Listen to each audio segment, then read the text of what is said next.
Hello, and welcome to this special episode of In Pursuit of Truth and Happiness, Aquinas and Ockham, Part 2. Last episode, I broke down St. Thomas Aquinas' understanding of objective truth through analyzing an article over truth from Aquinas' masterpiece, the Summa Theologica. It is Aquinas' understanding of objective truth which I will be using to interpret the literary works and historical events I will be covering in this podcast. In this episode, I will break down the other major understanding of objective truth that currently dominates our world by exploring the writing of the man who best synthesized this opposing view to Aquinas, William of Ockham. When it comes to views of objective truth diametrically opposed to St. Thomas Aquinas' approach, look no further than the Nominalism of William of Ockham. My source for Ockham's Nominalism is his written work Summa Logicae, written in the 14th century A.D. In Book 1, Chapter 14 of the Summa Logicae, Ockham characterizes universals as nothing more than how we categorize real objects in the world. Ockham holds that universals are only mental constructions, without the universals themselves being real. The reasoning behind this is Ockham's beginning from the ground up, a posteriori, and reaches the conclusion that if anything is real, it is a singular reality. For example, mankind would not be a real thing. Just individual men and women, or the color red that measures all other shades of red, would not exist. Just colors that may or may not look alike. Ockham therefore holds that singular would be the opposite of universal, the latter of which seems to imply a multiplicity of beings in a single reality, which Ockham holds cannot be truly real from the human experience level, as opposed to Aquinas, who would say that the opposite of universal would not be singular, but simple non-existence. Since, for Aquinas, universals are above quantity, since universals are both individuated by matter in the real world while being a real spectrum that embraces a multiplicity of beings. Thus, for Aquinas, universals are not about singulars versus multiples. Universals are both, and because universals are real, they transcend quantification on the mathematical level. Ockham reaches the conclusion that since universals do not truly exist and singular realities only do exist in and of themselves, that it must be the divine will that dictates what is true, since universals would be the tool through which truth is revealed. The implication is simply thus: what is objectively true is dictated and, even if only in theory, arises arbitrarily from God. God, in theory, could change, or could have changed, rather, what is true, leading to a decree, maybe even an inherent unknowability to truth, as universals form a bridge between the human intelligence and the immaterial. This unknowability, taken together with universals as simply mental constructions that are inherently unreal, leads humanity to redefine the proper attitude to objective truth as only properly being neutral, as only the divine can have any real influence over truth, leaving submission the only response in the best of circumstances, or nihilism in the worst extreme. The relevancy to our literature in this podcast is that there simply would not be a correct way of interpreting the Odyssey due to the inherent unknowability of what is objectively true, as no human retains the power to dictate the narrative of truth unless earthly might stands behind it. As a side note, it is not coincidence, as Ockham's theology spreads in later centuries after the 16th century that absolute monarchies, dictatorships, and even totalitarian states rise, which did exist before Occam, but find a more perceptibly solid theological justification.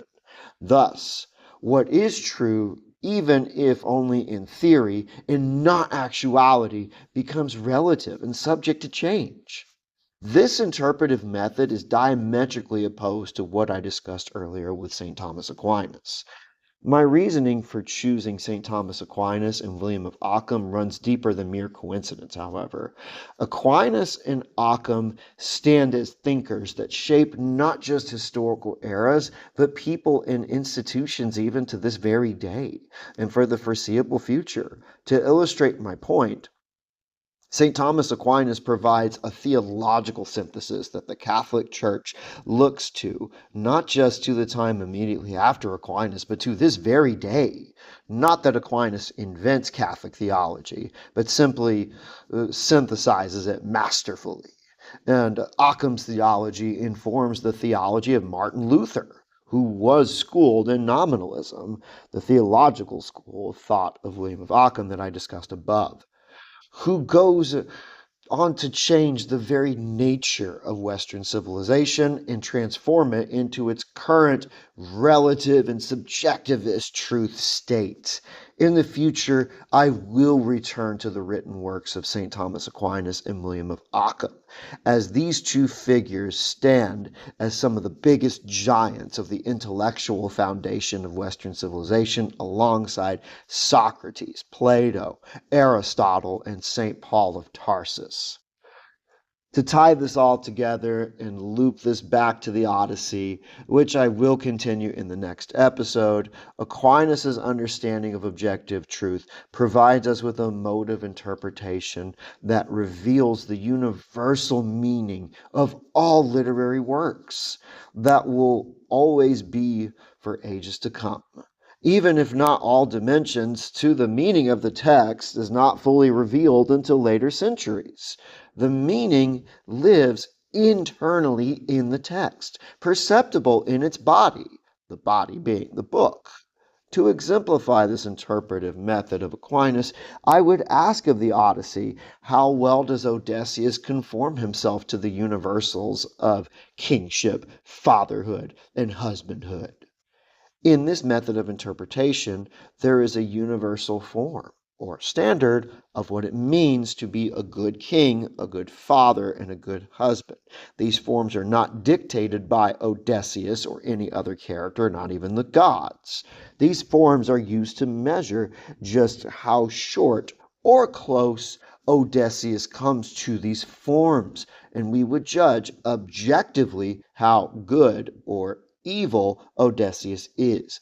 In this case, good would be Odysseus conforming himself materially to these immaterial universal principles, while Odysseus being evil would be willful rejection of conforming himself to these universal principles. Concluding how well Odysseus does on these three fronts of king, father, and husband, we would gain a better appreciation for the story, as Aquinas' method also makes clear that people do not exist in individual realities, but in the communal reality of society, built up by the universal standard of family. Ockham, on the other hand, would definitely argue that there is an objective meaning to the text, but that this meaning is, on the other hand, up for debate or open for interpretation, which may be disguised language for saying that the meaning does not truly exist, and whoever is right is whoever managed to scream the loudest or to bring their will to bear on the situation. Between the two methods of interpretation, Aquinas' understanding of objective truth retains the greatest degree of rationality, stability, and beauty, if I am being completely honest, without a hint of truth being dictated by whoever is greatest, embracing the idea that truth is both knowable and still transcendent and still other, and still retains a large degree of unknowability that will reveal itself in time, making the reading of the book and books all the more exciting as new dimensions to the singular meaning of the text constantly reveal themselves, providing more depth to the beautiful mosaic of truth in the mediation of the human experience. It is this methodology of St. Thomas Aquinas that I will be using to read the texts I will cover in this podcast. And yes, this means I will not be neutral, but I will also not be biased because my interpretive method regards truth as outside myself, not dictated by what I think should be or is true, but simply should speak through the body of the text and the very words of the text that mediate the inner meaning and derivative objective truth contained in the lessons these books continually teach us. In the next episode, I will continue my introduction of the Odyssey, where I will continue my search for the different dimensions of objective truth and human happiness contained in the texts of classical literature. Thank you for listening to this episode of In Pursuit of Truth and Happiness.